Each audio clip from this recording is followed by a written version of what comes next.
Hello students. देखिए new update आया है एनसीईआरटी का और जो हम लोगों का सीबीएसई बोर्ड के लिए है वो अपडेट जो है वो हमारे नीट से आगे भी फर्दर जो होगा वो जुड़ेगा। और ये अपडेट बच्चे मुझसे कई बार अभी बोल रहे थे मॉर्निंग में भी कि सर इसका एक वीडियो दीजिए, इसका एक वीडियो दीजिए। मुझे कई व्हाट्सएप पे मैसेज आए कि सर इसके बारे में हम सुन रहे हैं कि ये सही है। बिल्कुल ये सही है। अपडेट ये है कि जो एनसीईआरटी है उसने न्यू जो बुक है न्यू सिलेबस है वो लॉन्च किया है, लेकिन है ना, क्या आपको न्यू बुक परचेज करनी होगी या आपको जो होता है कि जो पुरानी बुक है उससे से काम चल जाएगा।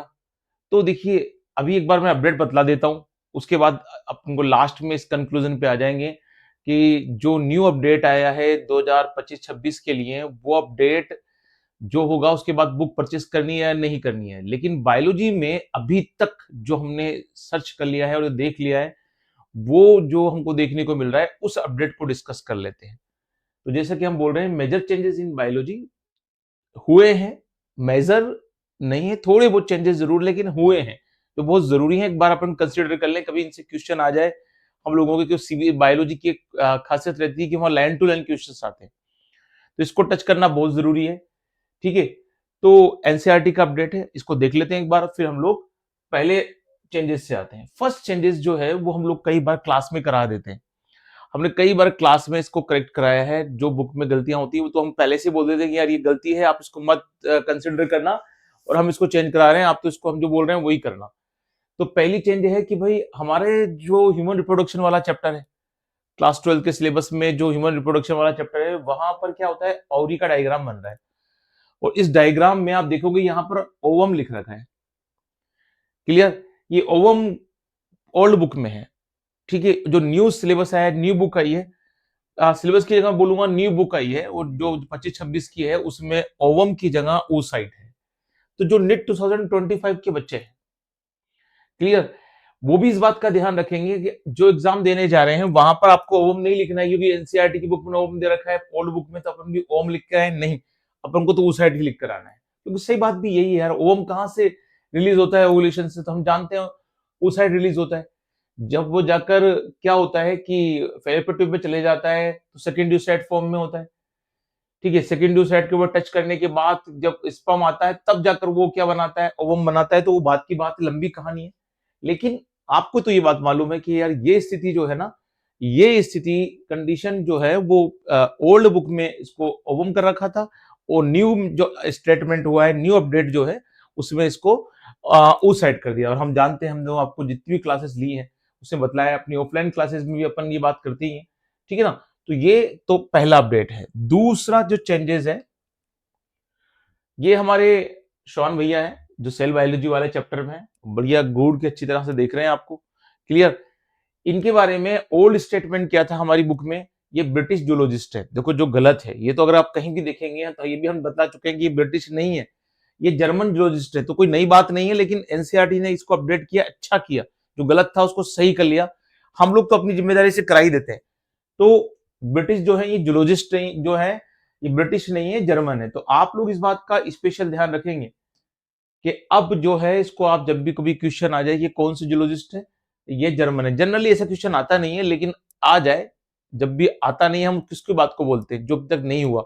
अब जो हो जाए उससे क्या हम बात कर सकते हैं। तो आप लोग अब इस पर चलेंगे और इसको आप क्रॉस करेंगे। तो सही क्या है, जर्मन जूलॉजिस्ट है, हमारी बुक में अपडेट भी हो गया है। तो शॉन भैया के सम्मान में इतना जरूर ध्यान रखना। नेक्स्ट आते हैं हम लोग, अगला जो थर्ड मेजर चेंजेस है, थर्ड चेंजेस जो है हम लोगों को उस पर ध्यान देना है। अगला है रेस्पिरेशन से। हम रेस्पिरेशन में जानते हैं कि ऑक्सीडेटिव फॉस्फोरिलेशन होता है जब ईटीएस होता है माइटोकॉन्ड्रिया की इनर मेम्ब्रेन में। जो ऑक्सीसोम या F1 पार्टिकल होते हैं वो ये रहे। अब ऑक्सीजन या F1 पार्टिकल में क्या है कि वहां जो ओल्ड बुक है उसमें 2H प्लस यहां दे रखा है, ये देखो 2H प्लस दे रखा है ना। जबकि आप कंसिडर करेंगे, जब लाइन देखेंगे वहां स्टेट, तो वहां बोलेंगे कि 4H प्लस काम आते हैं, है ना, 2 एटीपी की फॉर्मेशन में। तो ऐसा लिख रहा है वहां पर, है ना, स्टेटमेंट। अब यहाँ 2H प्लस नहीं आना चाहिए, 4H प्लस आना चाहिए। स्टेटमेंट दोनों में तरफ सही है, ओल्ड बुक में भी सही है, न्यू बुक में भी सही है, लेकिन डायग्राम में यहाँ 2H प्लस कर रखा है। अब न्यू बुक में क्या कर दिया है, इसको 4H प्लस कर दिया है। तो आप जितने भी क्या है एग्जाम देने जाने हैं वाले हैं नीट 2025 का, वो भी ध्यान रखेंगे। यहाँ 4H प्लस है, और ये तो हम बता चुके हैं आपको, ये तो बहुत बड़ी चीज है जो पहले से इसको चेंज कर देना चाहिए था, लेकिन चलो ठीक है, देर आए दुरुस्त आए, ये चेंजेस भी हो गया है। तो बहुत अच्छा सा प्रोसेस है, अपन लोग इसको लंबी प्रोसेस को जानने की जरूरत ही नहीं हम लोगों को, तो हम तो बस ये बताने जा रहे हैं कि चेंजेस क्या हुआ है। तो ध्यान रखना, ओनली बुक में जो डायग्राम है उसमें है, स्टेटमेंट दोनों तरफ सही है, न्यू में भी सही है, ओल्ड में भी सही है, लेकिन 2H प्लस की जगह 4H प्लस जो है डायग्राम में, देखो जो 2H प्लस दिख रहा है एनसीईआरटी का शॉर्ट है, और ना 2H प्लस दिख रहा है उसको 4H प्लस कर दिया गया है बच्चों। बस आपको ये तीसरा अपडेट याद रखना है। चलिए, अगला अपडेट है हार्मोन से, हार्मोन कंट्रोल एंड रेगुलेशन। हम जानते हैं कि जो एड्रिनल ग्लैंड होती है वही एड्रिनलिन हार्मोन को सिक्रेट करती है, फेयर फाइट एंड फ्लाइट। इस ग्लैंड के साथ एक बात है, वो बात क्या है कि भाई एड्रिनल ग्लैंड की पोजीशन क्या है। हम जानते हैं कि एड्रिनल ग्लैंड की पोजीशन जो है वो किडनी के ऊपर होती है। अब शब्दों का हेर फेर है, तो जो ओल्ड बुक थी उसमें लिखा था कि adrenal gland present at anterior part of kidney, जबकि जो न्यू अपडेट है, न्यू बुक है, उसमें क्या दे दिया, adrenal gland present at superior और एबो ऑफ किडनी। तो सुपीरियर वर्ड यूज कर लिया गया है, बस ये सुपीरियर वर्ड, सुपीरियर और अबो, ठीक है। तो एबो और सुपीरियर वर्ड यूज कर दिया है, एंटीरियर हमको यूज नहीं करना है, एंटीरियर से ऐसे लगता है आगे पीछे, और सुपीरियर से ऐसे लगता है कि ऊपर, अबो, ठीक है ना। तो ये वर्ड बिल्कुल सही है, सब शब्दों का खेल बहुत ज्यादा चेंजेस कर देता है चीजों को, तो ये सही शब्द है और सही करेक्ट चेंज किया है इसको, ठीक है ना। तो ध्यान रखना, ओल्ड में था adrenal gland present at the anterior part of kidney, जो हमको डिलीट करना है मेरे दिमाग से, और ठीक है, और adrenal gland present at superior और अबव किडनी। अब देखो होता क्या है, मैं यहां से एक बात और क्लियर कर दूं। अब किसी बच्चे को ऐसा लग रहा है कि न्यू बुक की जरूरत पड़ेगी क्या, ये 6 अपडेट हैं अभी तक तो जो हमें मालूम पड़े, और शायद 6 ही है, इससे आगे वो मिल जाए तो कोई बात ही, छोटे छोटे माइन्यूट है, ग्रामेटिकल है वो, तो उनको चेंज करने की जरूरत ही नहीं, ग्रामेटिकल तो हम ही खुद दूर कर लेते हैं, स्पेलिंग मिस्टेक्स वगैरह ग्रामर में जो होती है। लेकिन आपको कोई नई बुक लाने की जरूरत नहीं, जो अपनी ओल्ड बुक है उसी में स्टेटमेंट को चैप्टर बतला ही रहा हूं मैं, बस वहां वहां आप इनको चेंजेस कर लेना, मार्क कर, दैट्स ऑल, जिससे आपकी जो एग्जाम में कभी ऐसा कोई क्वेश्चन आ जाए स्टेटमेंट से रिलेटेड, तो आप इसको गलत ना करें, ठीक है बच्चों। चलिए, तो ये भी अपना कंप्लीट है किडनी वाला। नेक्स्ट जो है स्टेटमेंट वो देखते हैं। अब नेक्स्ट स्टेटमेंट क्या है, सेल बायोलॉजी से रिलेटेड है। Cytoplasm is a semi fluid in eukaryotes and fluid in prokaryotes. तो जो साइटोप्लाज्म होता है उसके बारे में एक स्टेटमेंट दे रखा है, और वो स्टेटमेंट क्या है कि वो सेमी फ्लूइड होता है किसमें, यूकैरियोट्स में, और फ्लूइड होता है प्रोकैरियोट्स में। ये भी हमने आपको क्लासरूम में बतलाया कि दोनों तरफ ये क्या होता है, सेमी फ्लूइड होता है, ठीक है। तो न्यू स्टेटमेंट है जो अपन को ये तो याद रखना ही नहीं है, अब यही है। और सेल बायोलॉजी से cytoplasm in semi fluid in both eukaryotes and prokaryotes. तो ध्यान रखना, बोथ ये सही वर्ड है, दोनों में किस फॉर्म में होता है, ये सेमी फ्लूइड फॉर्म में होता है, बस ये एक छोटा सा चेंजेस किया कर दिया है। और सेल बायोलॉजी मैंने बता दिया, को वहां मिल जाएगा, आप सर्च करेंगे, पेज नंबर मैंने नहीं लिया, थोड़ा सा टाइमिंग ज्यादा था, मेरे पास टाइम कम था, तो मैं अभी क्लास फ्री करती आपसे बात कर रहा हूं। लास्ट चेंज है हमारे हाइड बोन से। वो क्या है, लोकोमोशन एंड मूवमेंट वाले चैप्टर में बोन्स की कंडीशन दे रखी है। हाइड बोन को स्कल का पार्ट बता रखा है, hide bone is a part of school, जो ओल्ड बुक है।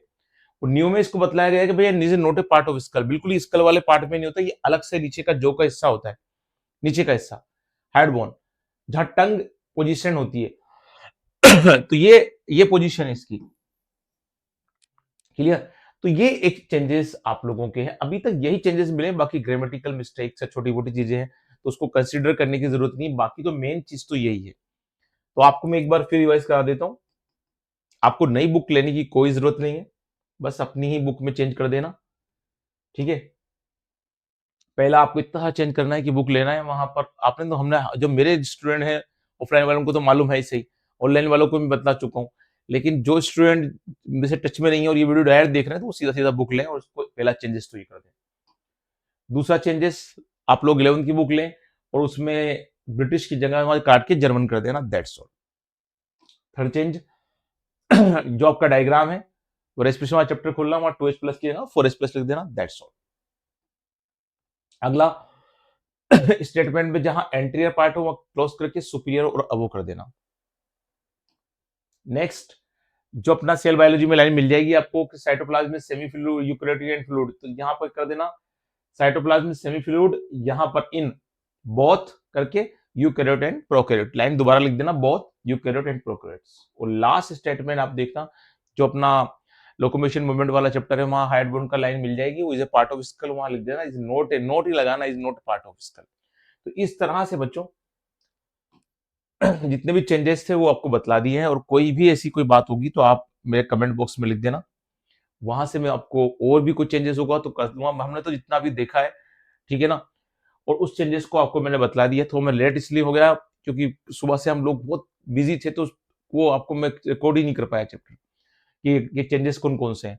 ठीक है, तो अब आपको मालूम पड़ गया है, आप लोग इसको ध्यान रखिएगा और नेट 2025 में भी ध्यान रखिएगा, क्योंकि रियल चेंजेस है, इनको तो कंसिडर कराया जाता है कि आप पुरानी बुक लेके बैठ जाएं कि नहीं हमारे पास पुरानी बुक उससे हमने पढ़ाई की है।